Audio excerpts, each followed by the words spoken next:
Tell them that they offer you have to give it to me and then I will sell it for more. يلا ساعة. In the name of the Father, the Son, the Holy Spirit, one God, Amen.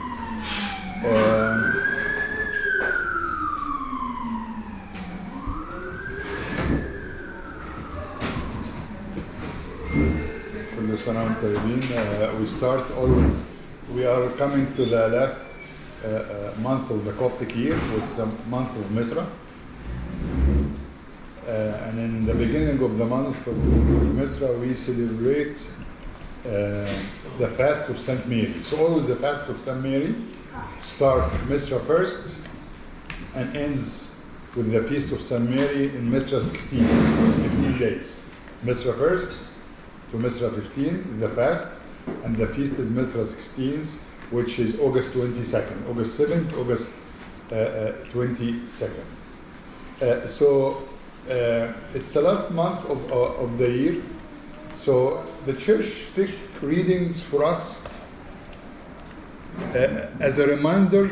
It goes along with the idea of finishing a season, finishing a day, finishing a year, starting a new year, and giving Saint Mary as a typical role model for us. So talks about the vineyard, El Karma, okay? And as a matter of fact, Saint Mary, we say about her that she is the true vine, right? She was fruitful. So the theme goes with the fast of Saint Mary and goes with the end of the year, of being able to bring fruits. And one of the important things about the vine in general, that some plants have different use. You can use like wood for housing, you can use, but the vine has no use but to have grapes, to have fruit. So there is no other use. In other words, as if it's very mandatory. It's not like it's good to have fruits. No, it's if you are a vine, then you need to be fruitful. Otherwise, you are not a vine. Otherwise, you are not truly who you claim to be. Because if there is no grapes, there is no tree. There is nothing. You might have other kind of trees where you have like branches, you have to use, as I said, the wood, the shadow to sit underneath, and you might be confused if this is an oak tree or a sycamore tree or what kind of tree. But when it comes to grapes, to vine, it's very clear. If there is no grapes, then there is no vine. There is nothing. You're going to have just something and going to dry out and it's done. So we will talk about the idea of being fruitful. Being fruitful. We have the example of Saint Mary being fruitful. طبعا, if I ask you, the obvious and the clear, we are not gonna discuss that she being fruitful because she gave birth to Christ Emmanuel, the God incarnate, and this in itself is good enough and full stop, and there is nothing else needed to be said. Yet, can you give me an example of being fruitful outside this clear message when you talk about Saint Mary being the true vine, being fruitful? Before, after, give me anything from her life where you see this notion of being fruitful. While she was alive. Anything. Just share. I want you to share the idea of a believer being fruitful. Saint Mary being fruitful. Besides, I don't want to say beside, because Saint Mary giving birth to Christ, it's done deal. Don't get me wrong. But I just want to relate to her as a believer. Okay, none of us will give birth to Christ in that sense. So can we relate to her or not? Can we feel that we can be vine in a different sense where we are fruitful? Okay, so. Even though like she's, when you think about it conceptually, that she was the mother of God and she was chosen, like it's hard to relate to her, and yet through all of these years, so many have related to her that she has so many churches open across. It's like Our Lady of this, Our Lady of that. The mother. The Who was mother, it? and, like we look at her as our mother. So she's being helpful to us. She's being a mother. Okay. So this will echo what Sam is saying. After like even her life on earth, she's being fruitful by being an active role of being a mother figure. Okay. Well, in Cana Galil, in Cana, and Yes. Cana Galil, so The wedding of Cana of Galilee, she being fruitful that she was involved in an actual setting where she became helpful. She became helpful and became useful, became fruitful. Again, you see the idea. I want to give me 1 minute to elaborate on this because I don't know it's something, and maybe the younger generation. I know you are all are younger generation than me here, so talking younger everyone here. Okay, the idea of privacy sometimes make people here not willing to give a hand because it might be misunderstood that you're intervening, you are this and that. So end up sometimes being a little bit coached to be negative, or to be what we call it indifferent. I think I told you this before, but a couple of years ago, was in the junior high retreat, right? And I opened my car and I have boxes of stuff like, I don't remember, chips or t-shirt or something. And I'm holding like 3 boxes like this, or bringing from my car to the gym, right? And the guys, the young guys, the junior high guys, saw me like, hi Abuna, and they're leaving. And you know, and probably not because they don't care. No, I didn't ask them, okay?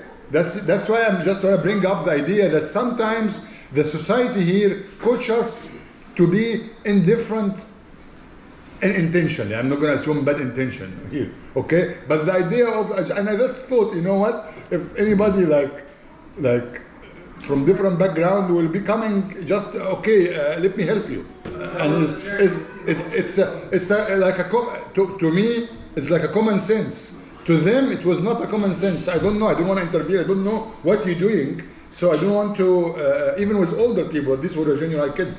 But you know, sometimes it's like, I'm not sure. I don't want to just come. Maybe there's something. Maybe this. Maybe that. And the idea of St. Mary intervening, is she getting into none of her business? Because sometimes this is what we think of. You know what? I don't know. Why should I call and say, do you need anything? Can I help? I was thinking to do that.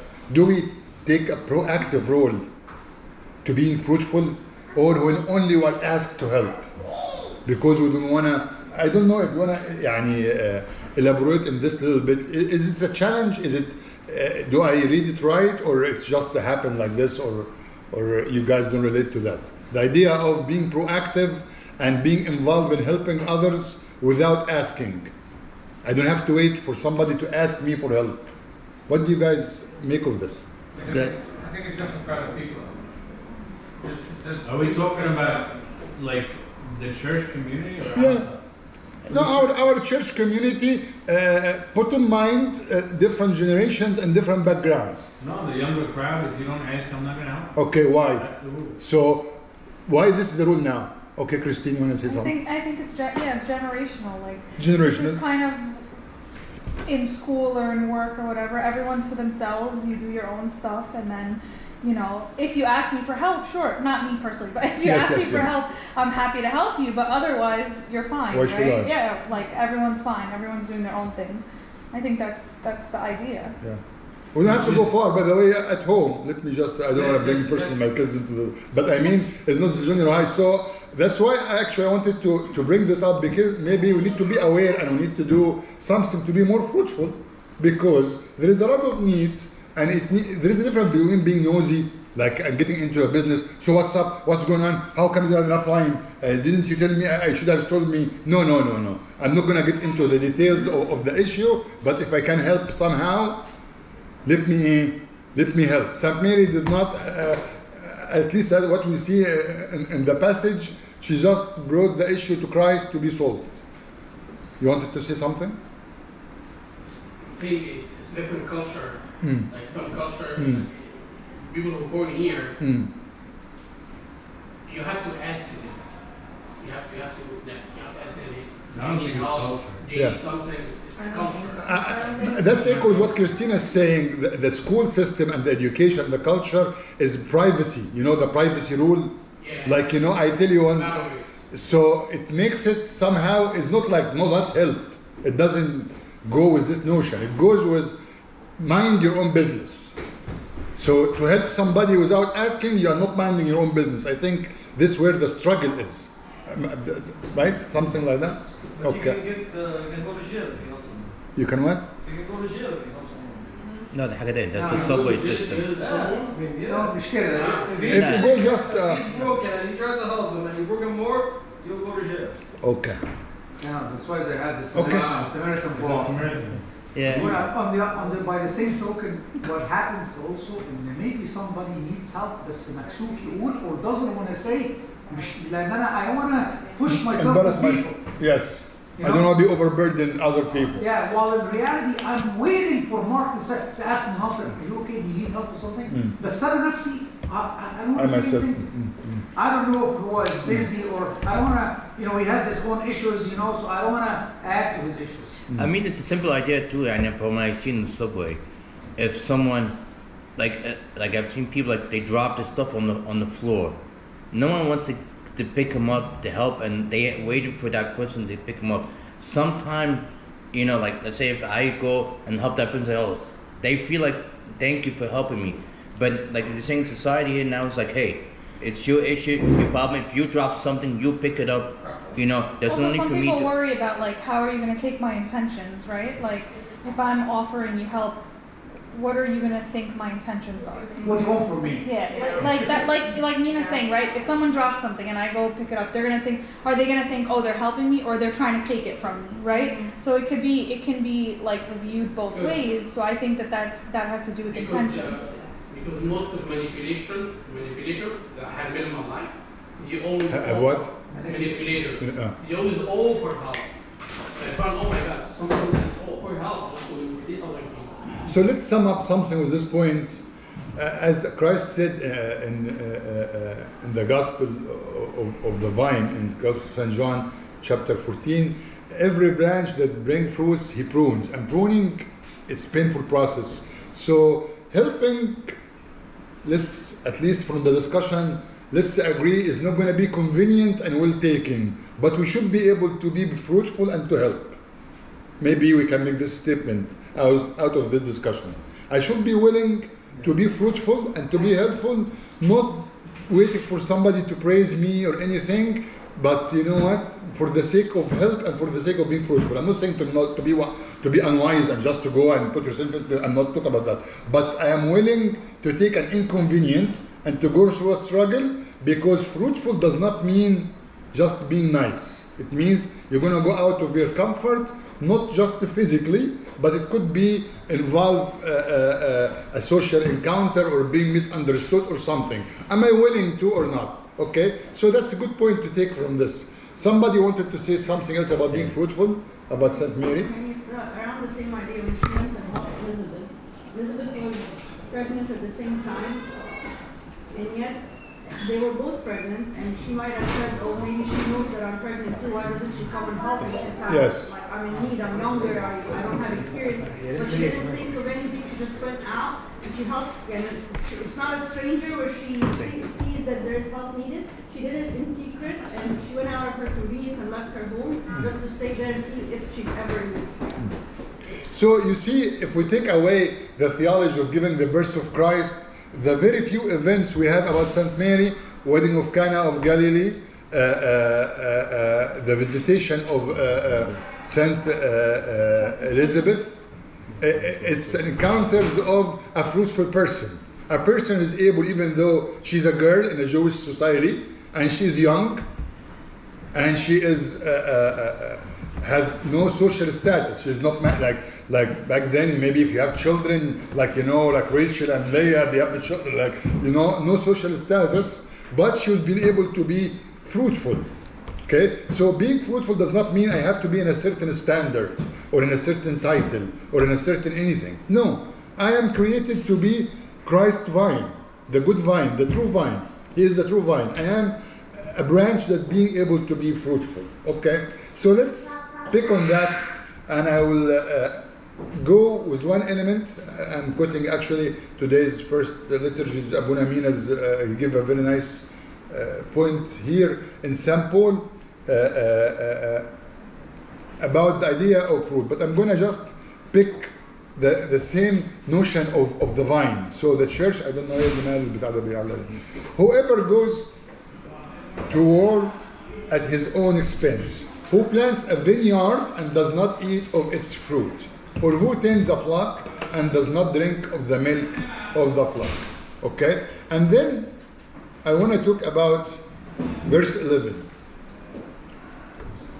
Okay? If we have sown spiritual things for you, is it a great thing if we reap your material things? And I'm going to come to the second stop here. Second stop about being fruitful with the material things. And I'm going to talk about a topic that we don't talk much about it, but I think we need to speak about it. And yesterday I had this question in mind because I was encountering a situation, and maybe you can help me. Okay, I hope you can help me. Okay, so here St. Paul is talking about materialistic help. So let me narrow it down and talk about finance, about money. Okay, even though this is broader, but here he talks about if I give you spiritual. Okay, St. Paul is saying I'm not talking about spiritual now. I'm asking for material. Okay. He wants them to help the poor in Jerusalem. They want them to help the mission in general. So he was looking for material things. At that point, material things mean crops or money. Okay? And now, sometimes I'm willing to give my time, my effort, my love, my service. But when it comes to my possessions, it's different story. My money is different story. And St. Paul here is confronting us.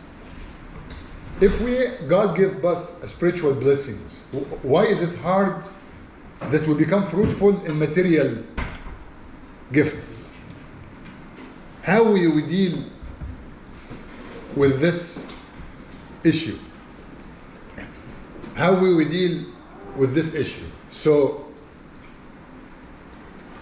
I don't know if what I'm doing is exactly right or wrong, but I'm going to do it. Okay? I don't know. It's just coming to my mind. I have a situation. Okay? So the situation is as follows.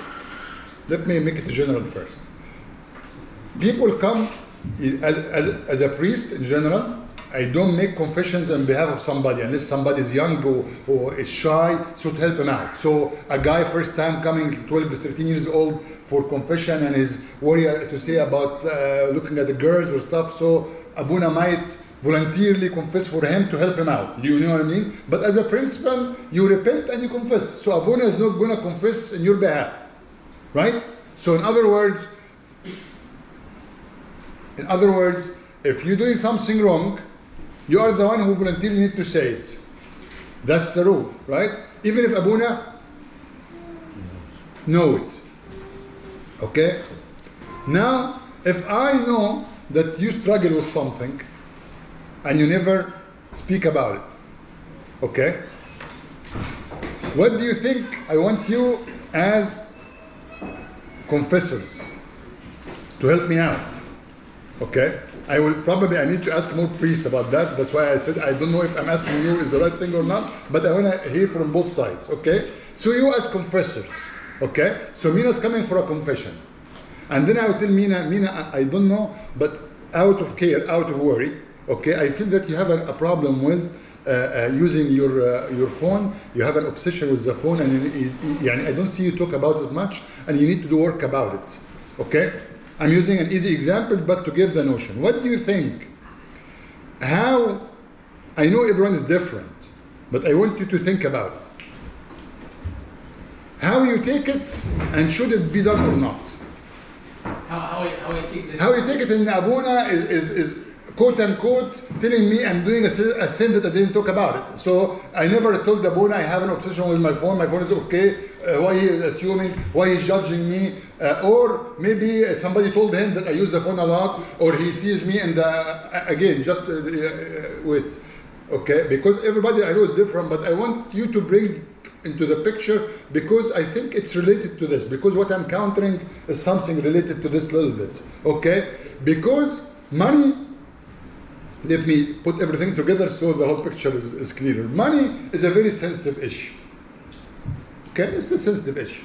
And let me be open and clear. And sometimes when Abuna talks about money, any Abuna X, Y, or Z. Abuna is a money guy looking for money. Half of the time he talks about money. So you find some extremes. Some Abunas or servants, to avoid this conflict, will never talk about money. So to make people just feel comfortable. Some people just want to make sure they're clear and they'll say it and you don't understand it. Okay, this is Abuna's issues. You don't have to worry about it. Okay, how Abunas deal with it is not your role now. Okay, I'm talking on that sense. But we, what that?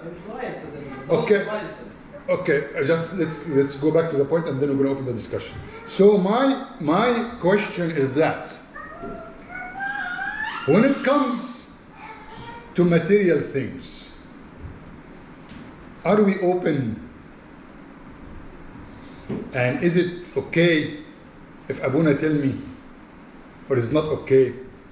Why should he tell me or not? Okay, let's be concise, let's be objective, because there is certain facts, there is certain things I don't know. In my question, there is two things here. Okay, so just to make sure we are clear, there is clear thing here that we need to take care of our financial fruits. Okay, there is no, I'm not questioning this part here. Okay, but I'm asking this because it came to my attention. Okay, so to give you some extra heads up or lights. Okay, so this very sincere person who cares so much about this person, they are in a very blood relationship. So it's not somebody talking bad about somebody. Like imagine a father to his daughter or a mother to her son, something similar to this, and coming to me and telling me, Abuna, please talk to my brother or my son or my mother, حاجة زي كده, because they're gonna lose their life because of their greed. Okay, they love money in a way. Okay, and in this person talk about care out of love. They are not, as I'm telling you, they are blood related, so they caring. And as somebody in the family, I see a potential for that. I see that there is some validation into that. Okay? How should or should not? That will be the second question. I talk about it and how you take it. Okay? So we go one by one. In 1 minute, be concise. You wanted to say something? 1, 2, 3. Somebody else in the back here or no? Okay, 1, 2, 3, 4. So we're gonna 1, 2, 3, 4. Okay, Sam, you wanted to say something? So from the first part, should Abuna, and actually I feel like this is one of the things that kind of missing a little bit, where like I don't think Abuna confronts the things that he sees. I believe Abuna should be our spiritual coach, and as a coach, we have to bring up the truth about our behavior, whether they're good or bad. And I think a lot of times when you go to Abuna, it's just like blah blah blah blah blah. You say whatever you want to say, and Abuna doesn't actually try to dig in and try to get more value out of that time we're spending together in a way that, okay, well, you are the coach. I believe you have to train us and grow us into that level. Now, to the second part. Minute and a half. Okay. The question you talk about that person and their loved ones, I think it depends. You have to establish some kind of rapport with that child first. Yes. Yes. And then once you have that kind of rapport, then you can get into kind of. Of course. Yes. I like that. Okay. Joseph, minute and a half. Thank you, sir. So when they came to Egypt, it doesn't look like a minute and a half. You started in Egypt. They came to Egypt like I don't know, like more than 15 years or something. That's right. I used to say you. Yes. This is the culture that we came from. Yes. After Tony Robbins and all these people, Yes. my mindset completely changed. So when I talk to someone, if you see you, this is the first thing, it's gonna start to be offended, whoever it is. So once you say, oh, you have a problem, he's turning it off.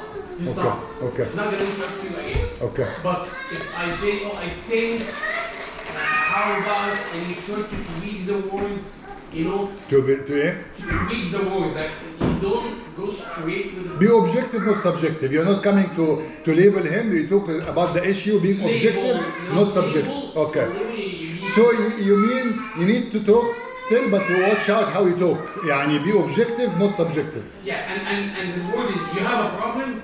Like let me talk about Sam example. Okay. Whenever I go to talk to him, Okay. he said, oh, we all do mistakes, Joe. Oh, I did this. Oh, I did this before. You know, so I feel. So you feel you relate. So I feel I'm open, and every time I want to talk, Okay. I go to talk to him. Okay. If he said, oh, you have a problem. Oh, you know what? Oh, why you do that? Okay. Oh, I wouldn't even talk to him. You know what I'm saying? Thank you. Yeah. Oh, my turn? Okay, sorry. As a confessor, just to answer the first part, Yes. as a confessor, I feel like one of the things that we have to shift our mind towards is humility, right? So I have to approach the situation of repentance with humility. So if my father of confession notices something that I'm not being forthcoming about, I should take it in a receptive way of, you know, he's looking out for my best interest. This is for my benefit and for my spiritual benefit. So as a confessor, I shouldn't take any offense of it. If anything, I should use it as an opportunity to improve and to realize what some of the things that I've been doing. Very good. So in other words, it's not going to be convenient, it's not going to be pleasant, but it's not going to be يعني a 180 thing. Okay, as Joe said, I like when he said, when anybody tell me there is a problem, you get upset, which is okay. But how dealing with being upset is the question. How far you go with your being upset, I think is the key thing. Okay, Sarah? I think the key difference is, I don't know if it's gonna help you, but like understanding what people see as their weakness versus what people are addicted to. When you see that you have a weakness and you have a hard time admitting it, like if I'm sitting with you and confessing and you bring something up, I'm like, okay, I'm glad you brought it up because that's something I want to talk about because I'm trying to self-improve. Versus people who are addicted to something, it's like alcoholics. If you are addicted to alcohol and someone tells you you have a problem, I don't have a problem, I don't know what you're talking about, it's immediately defensive because it's an addiction that you haven't understood to be a problem. And people will only go seek help once, because the first step is, I have a problem. And I think that's the biggest difference in like what the relationship is. And the person you're talking to probably already knows that their loved one already said something. So it either is going to be a trigger or it's going to be a door for a conversation. Very good. Anybody else? Sorry, I don't know if that was helpful. No, it's... I think that... Okay. Oh, sorry, Steve. Yeah, and then me. Okay. Yes, raise your voice a little bit so they can hear you there. Like for this person, maybe it would be best to like tell them the things that they're good at, the things that you're happy about first. Like, oh, you do this, you always go to church on a Sunday, you're always helping others. Like, I'm so impressed by you. I wish I could do like, you know, I would just like tell them the things that I'm happy with, or not like what they're good at, like, you know, things that they're good at, and then maybe slowly like, but there's one thing I noticed, like, and I just like want to ask you about it, and then you can talk to me. I don't know. Very smart. Maybe Very smart. Yeah. Okay. Steve? I think in my perspective, as well as what happened to me, the approach to any person is going to be different from person to person. So if you don't know the person or have the full picture, this approach could work with Nasser, but it will not work with Mark. So it's the approach, knowing the full story, knowing the understanding of how the person was raised, you have to know a little bit more before you approach anyone, because it can just go one way or the other. And just a calculated approach more than just, oh, when I want to speak to you, or when out of nowhere you want to sit down with him. He's going to feel like this is triggered from someone else asking about it. So it's just a very slippery slope how to approach it. Can I add one point? 1 second. I want to make sure that that person. Just raise your voice, please, so you can hear. I want to make sure that this person we're talking about knows your intention, that you're one of the close people, that you really care for them.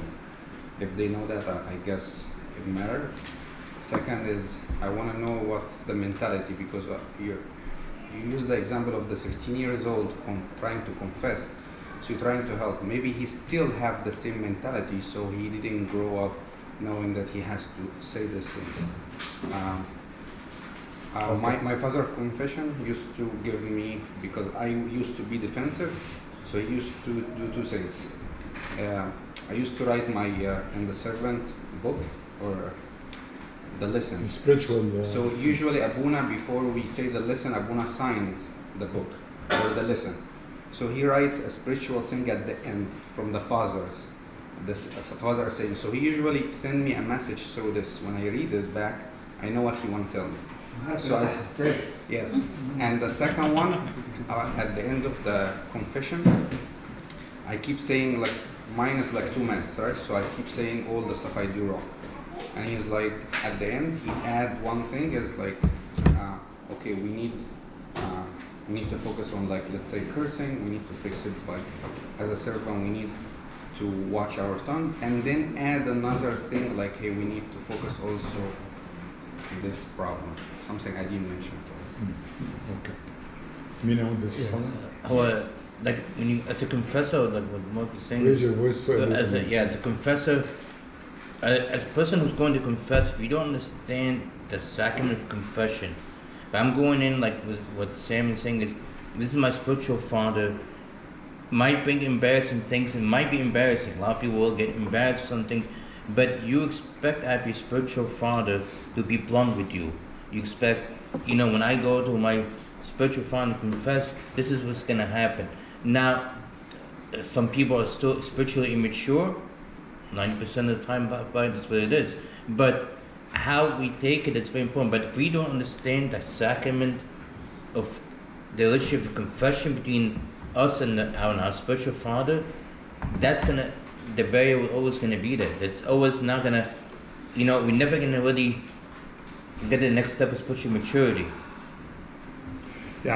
Sitting with your spiritual father is more of a coaching. You coming with the mind, you're sitting with your father.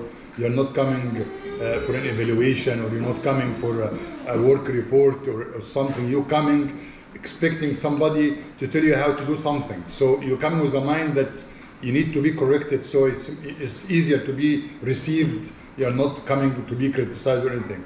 Yes, Joseph. Second thing, I don't know how to push this. Okay. So the way priests approach priests they approach people in Coptic church, it's very, like, the level, it's not that good. Like, let's not generalize. Just speak about, be objective in something. No. I mean, because when you mean I'm not going to generalize, but I have cases. I have a very good friend. He completely turned out away, just from the way approaching. As you said earlier, be objective, not subjective, because the way approach. Right, this is what you said at the beginning. If you start with you lose the person, but you need something else. I have like, as a friend, I have like 3 or 4 guys.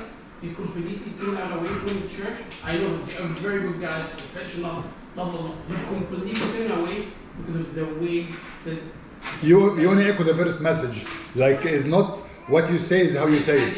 Is how you say it. It happened for me. Happened with you too. Okay. Happened for me also years ago. The way, like, when people they go to priests, they expecting spiritual warming, and someone can help them to get up. So they actually expecting a life coach more than a priest in Coptic. Like when I go to do confession, I'm expecting a life coach because we don't have the culture of life coach. or a coach, you have a coach, someone to coach you from outside. We don't have this culture in couple. Abuna, sorry, before we go past this, I just that point of life coach. Am I going to you because you're a life coach, or I'm coming to you because I need to confess and you need to give me absolution? What is? He's saying that sometimes you need extra. Okay, there is I think what Joseph's saying, in general, our culture doesn't value as much psychology, a therapy. Abuna is all in everything. Thank you. But that's a lot different, obviously, where we are and our priest in America. Maybe, I don't know, I've never been to. I think that wave has changed, though. Everyone's more enlightened. Folks know the books, all that stuff. So I think everyone's in transition. But like Abuna used to always say, like, someone comes, asks him, how do I fix this door? He's like, I don't know. Like, but they go to Abuna. First person's like, Abuna, I need someone to fix my door. He's like, I don't know who fixes doors. But that's the approach of our culture. But that's also has changed drastically from the past 1 year, from when I was growing up. Last comment, I should move to the second. I wanted to take another quote. I need to wrap this quote and to go to the last quote. Yes. So one of the safe approaches it can be that you ask him to help in service a certain service, and that service involves paying money even if he's going to get reimbursed later.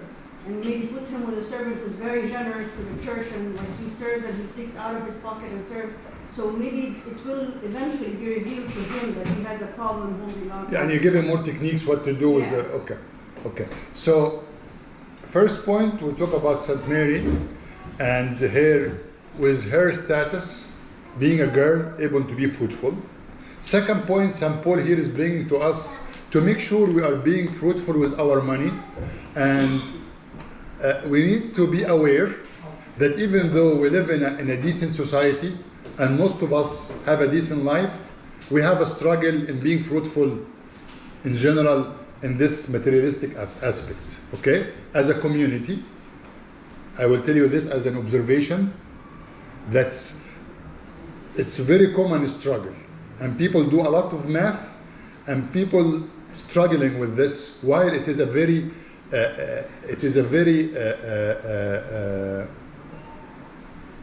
clear part of being fruitful. So we need, so now it's nothing specific or anything, it's more general.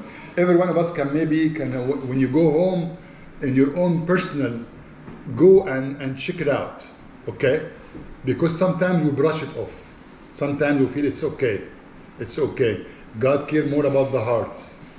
Of course, He cares more about the heart. But out of the mouth speaks the heart. Out the heart speaks the mouth, right?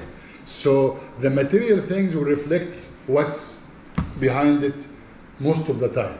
Most of the time. If I'm having the idea of fasting, when you have low self-control with food, usually you have this self-control with other things, okay? So it's very important to be more careful with that and not to be deceived and to say God doesn't care much about money, okay?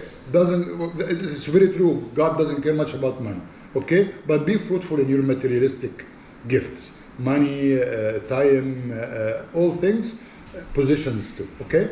So let's take another level or different aspect of being fruitful. We talk about the vineyard, the end of the year, and how fruitful I am in different capacities, okay? The last will be from the Catholic Epistle of St. Peter. So what's the answer to I told you, I was asking, you came a bit late. I said I need help because I'm not sure what to do. I'm going to ask. It was, that's why I said I'm not sure. But anyway, I think the discussion was good because the idea is again to bring the awareness and to realize how it is. And this in itself can help us. I think this is what's needed. What's needed the most, because it's a little bit harder than what you think. Let me just end up this way. Okay. So when I'm telling you about something, like it could be somebody who's 20 years confessing with me, so have a very comfortable level, and is not able to speak out. So still, it's not easy. So probably I need some experience like father or some spiritual to give me the help on that more. But But it's very appreciated, of course, what you said, the fundamentals. But maybe this is a good setting to tell you, be aware, do not brush it off. Do not brush it off. Don't say, Abuna cares only about donations, and you only talk about this, I'm doing okay, I think I am okay. Do not brush it off. Be honest with yourself. Be honest with yourself and sit. Say, am I generous, am I fruitful? If there is fruitful, why I care much if I pay 10% or 11%? If you have something that's blessings, do you usually care of more or less? So if this is being fruitful, you will try to do more or less. Why you will be upset if you pay 11%, not 10%? Not upset, not you guys, yeah. But imagine with me, you make $1,000 and you end up paying $110. Okay, for example. Oh, why did I the $10? So you should be happy actually because it's fruitful, right? Is this my attitude? If I end up paying more than 10%. Maybe. Or, okay, I leave it now as rhetorical, meaning I want to just give the concept that this is a very, very clear and straightforward way to check how fruitful we are. Let's not deny it. And it's painful. It is painful. That's why our Lord Christ said, you cannot serve mammons and me. He said it so many times. So I always say this, all couples come to me and they always tell me, money no problem, money no problem. I tell them, listen, if money no problem, why you guys are coming to me? Okay? So money can cause a lot of problems. Okay? And it does cause a lot of problems. Is that a reason for divorce?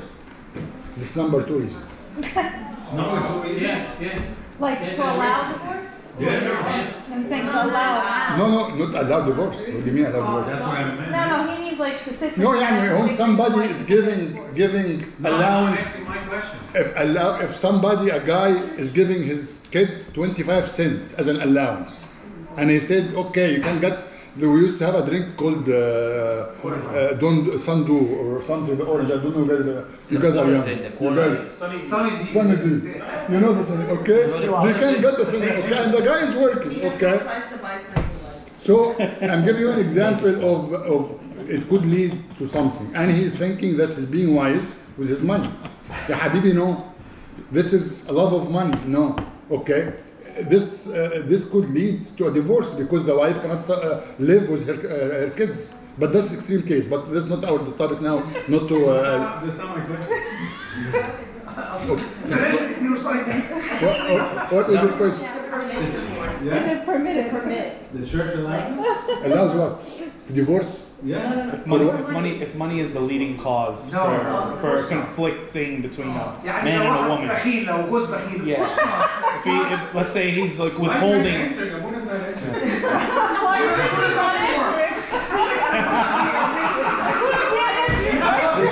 We're trying to give him an implication.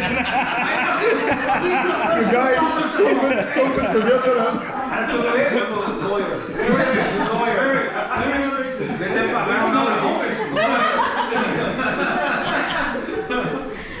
No, but I'm asking because I'm hearing it is. Is it true? Because usually, again, it is not because of money you get a divorce. But that's the reason.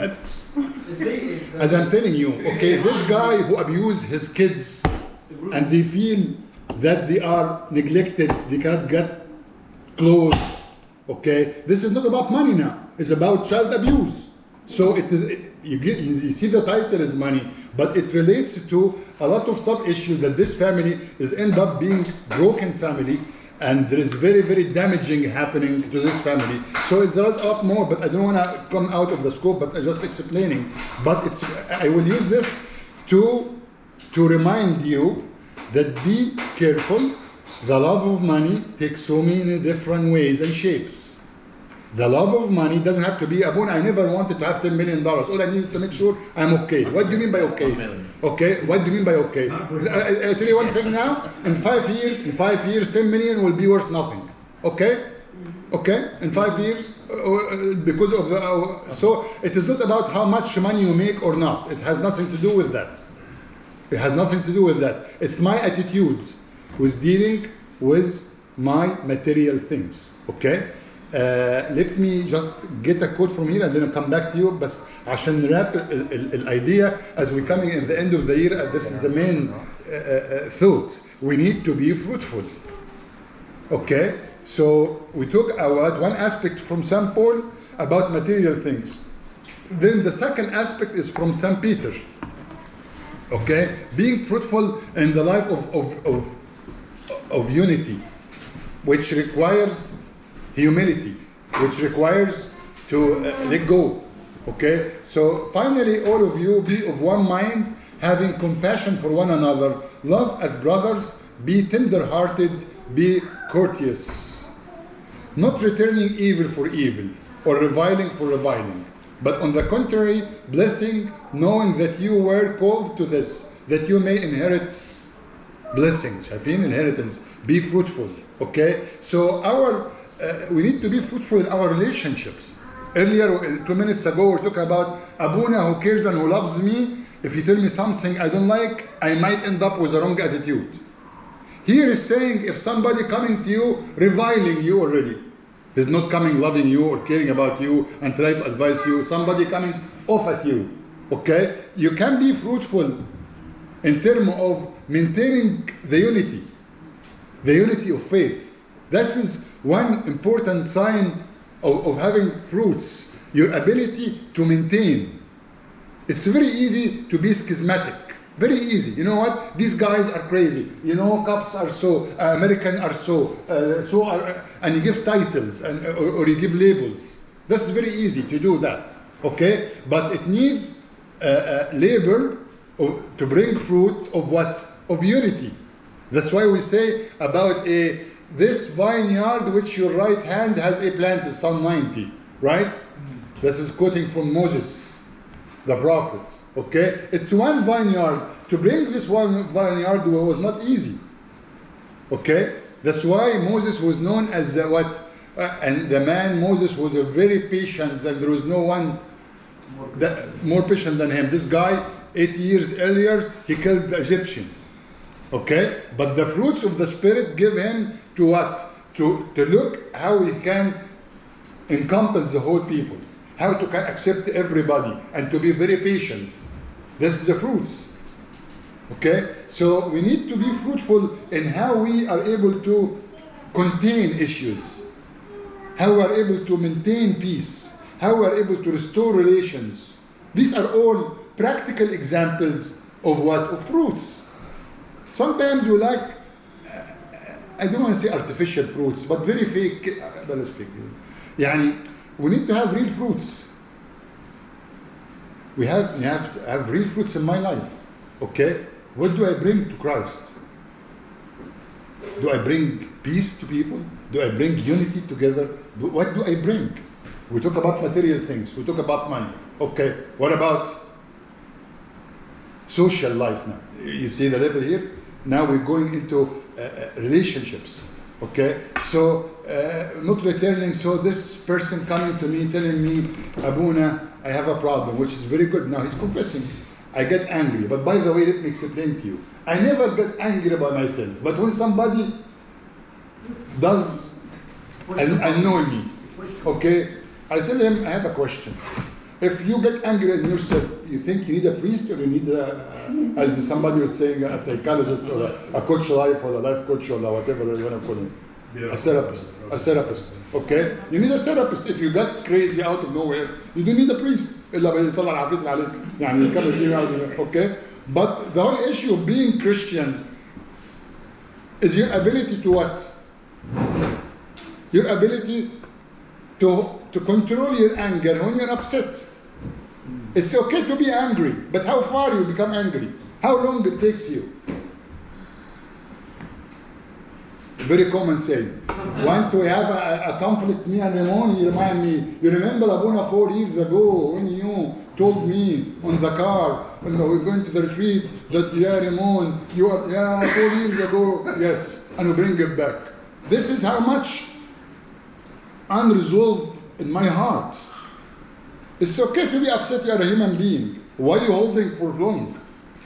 This is the fruits of the simple heart of unity. How are you going to keep the unity? Not because we're always agreeing. We're going to be upset. Me and him, we're going to kind of fight in a way. Yes. Then 5 minutes. This is the fruits of unity. Do you think unity means we're always on the same page, we're always saying the good stuff that we like to hear? It's not, of course not. Of course not. That's fruits. So let's, as we're coming to the end of the year, to review our basket. How about the grapes you have? How sweet are the grapes in your basket? Do we have some grapes or not, and how they taste? May God give us to intercede, ask the intercession of Saint Mary, the true fruitful vine,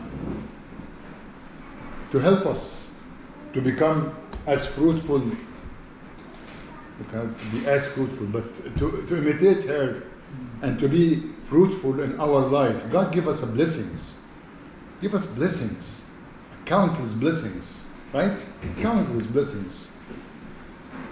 Nothing hinders us from being fruitful. Nothing hinders us from being fruitful. Somebody wanted to say something and I told them, wait, عشان بس ده yes. So psychologically speaking, people who love money to that degree who are misers, it's like misers? Yeah, like Scrooge syndrome. So I knew somebody who... No, big English. Miser means so like no, like extreme. Greed. So what it means actually is like people who love money that much. Because when we think love money, like when I think about money, I'm like, oh yeah, I want this, I want that, I want. It's to spend and to buy something to give me materialistic joy.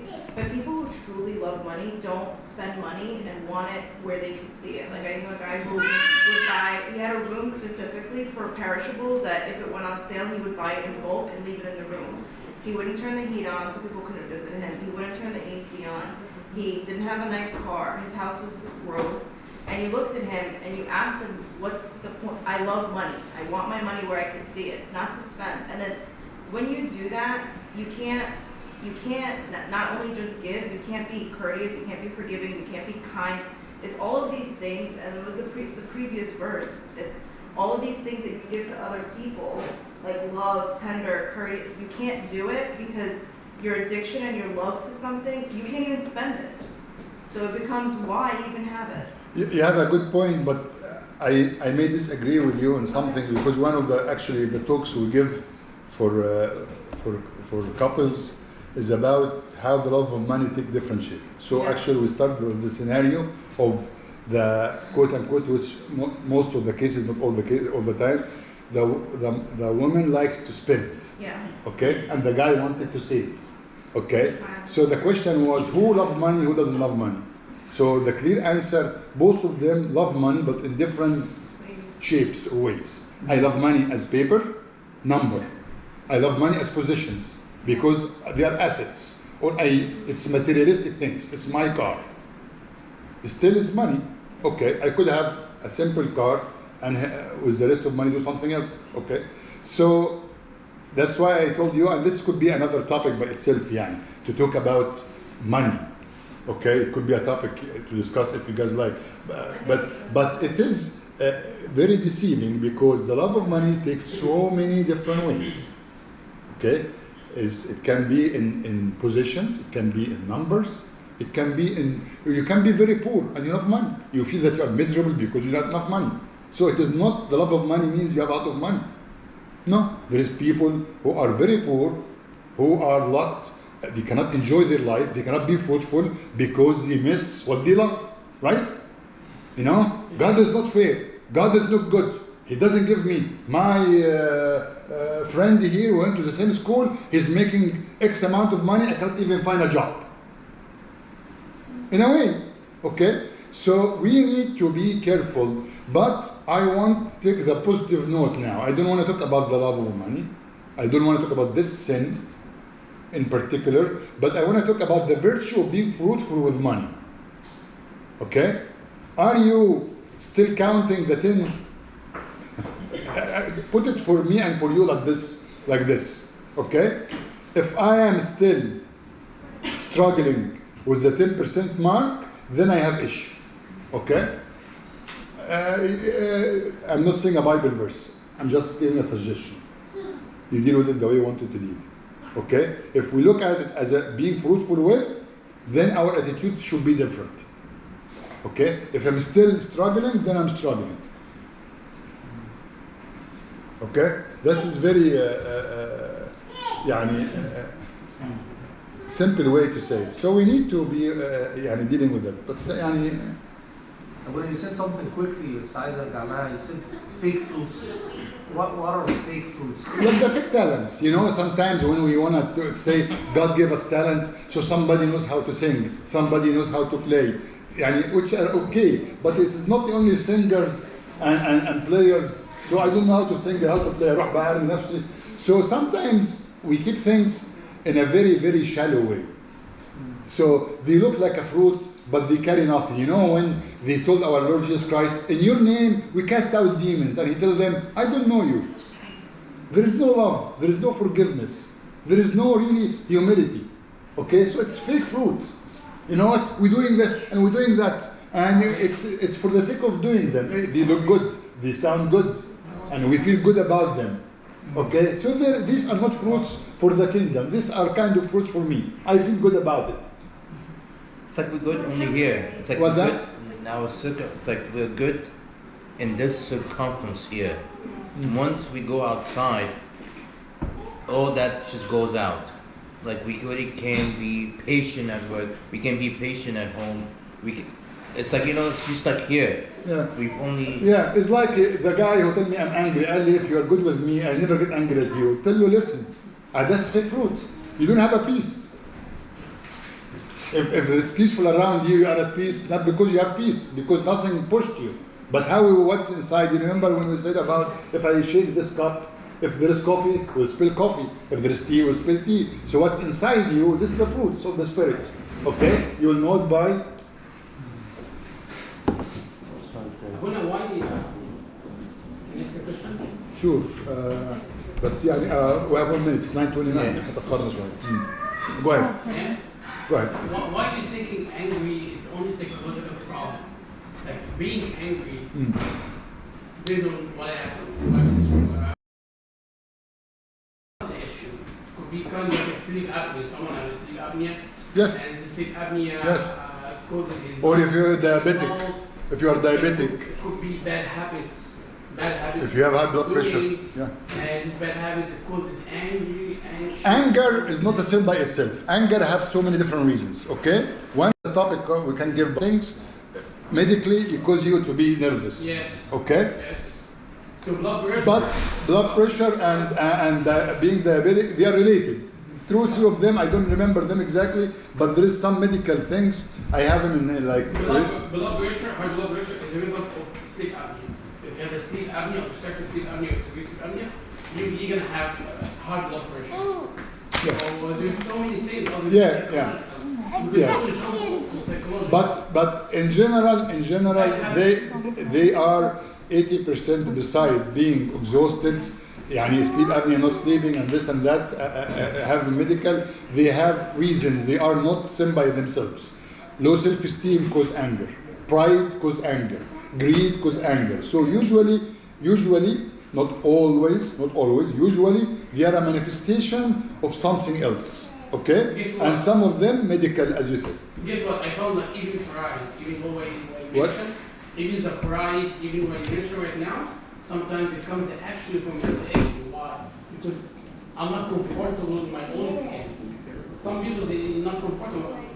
Just you feel like they're not feel comfortable.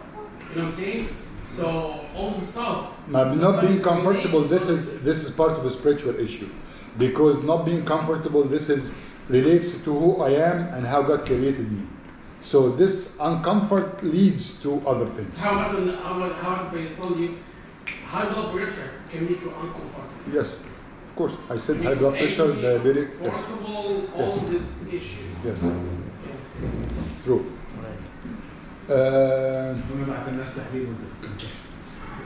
No, I tell them actually. I tell them, listen. Sometimes if you're exhausted, and sometimes a guy come to me and I see him very tired. I tell him, listen, Habibi, if you've been working 70 hours and you didn't sleep, you're gonna be agitated. This is normal. So maybe you just need to relax. You need to do this and that. This is very true, yeah. Plus maybe he had a bad habit. bad habit يعني you mean health habits يعني